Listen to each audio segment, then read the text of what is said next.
닐스 보어와 원자 모델. 노벨상 나와라 뚝딱 시간입니다. 물질의 가장 궁극적인 단위는 무엇일까요? 물론 원자라는 것 여러분은 잘 알고 계실 것입니다. 2000년 전 그리스의 데모크리토스가 원자에 대해 이야기했지만 실질적인 원자 구조에 대한 연구는 20세기가 되어서나 가능하게 되었습니다. 오늘은 원자의 구조와 관련된 노벨상 이야기를 해볼까 합니다. 그 주인공은 바로 덴마크의 물리학자 닐스 보어입니다. 닐스 보어는 1885년 덴마크의 수도 코펜하겐에서 태어났습니다. 그의 아버지는 코펜하겐 대학의 생리학 교수였는데 보어도 아버지의 영향을 받아 어릴 적부터 과학자가 되기로 결심하였습니다. 그는 1911년 코펜하겐 대학에서 박사를 마친 후 캐븐디시 연구소의 톰슨에게 가서 연구를 하려 하였으나 톰슨이 이미 나이가 많아 학생을 가르칠 만한 형편이 되지 않는다며 그의 제자인 맨체스터 대학의 러더퍼드에게 보어를 보냅니다. 1909년부터 러더퍼드는 원자 구조에 대한 획기적인 인식을 낳았던 실험을 수행하고 있었습니다. 그의 실험은 알파 입자를 금박에 쏘는 것이었는데요. 대부분의 알파 입자는 금박을 통과했지만 종종 큰 각도로 비껴가거나 심지어는 반사되는 것조차 발견되었습니다. 금박을 이루는 원자의 특정한 부분과 알파 입자 사이에 마치 강한 반발력이 존재하는 것 같았습니다. 러더퍼드는 1911년에 이러한 실험 결과를 설명하기 위해 원자의 중심에 태양계의 태양과 비슷한 원자 핵이 있고 행성이 태양 주위를 회전하듯이 핵 주위를 전자가 회전하는 원자 모형을 주장했습니다.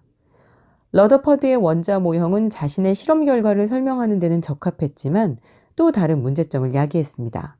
예를 들어 그 모형으로는 수소 원자의 불연속 스펙트럼을 설명할 방법이 없었습니다. 그보다 더 큰 문제는 고전 전자기학과 모순된다는 것이었습니다.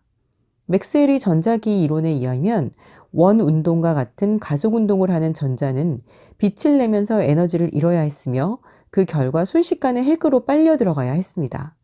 따라서 러더퍼드의 모형이 수용되기 위해서는 전자가 왜 핵으로 빨려 들어가지 않고 안정한 상태에 머물러 있는지가 설명되어야 했습니다.